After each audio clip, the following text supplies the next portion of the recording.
Hampir semua perusahaan logistik mengalami lonjakan permintaan jasa pengiriman barang di sektor e-commerce hingga 60% menjelang Lebaran tahun ini. Tren peningkatan tersebut akan semakin bertambah saat mendekati Hari Raya, ditambah promo free ongkir di sejumlah aplikasi belanja online.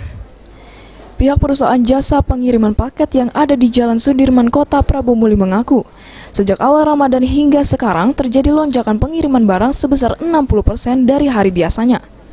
Dari sekian banyak paket yang harus disebar, jenis paket berupa pakaian dan keperluan rumah tangga berdominasi pengiriman barang menjelang Hari Raya Idul Fitri. Puasa pun sudah mulai kerja ekstra. Iya, sudah peningkatan lumayan signifikan ya. Kalau di angka bandingan dengan yang kondisi normal bisa mencapai 60%-an sudah sekarang. Peningkatan 60%. Iya.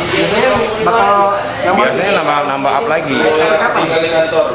Bisa diestimasi sampai promo dari e-commerce juga banyak ya, sampai di bulan-bulan Mei ini di menjelang beberapa hari sebelum Lebaran.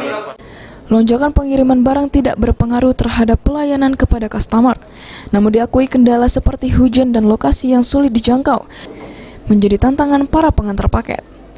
Beni Firdaus, PAL TV.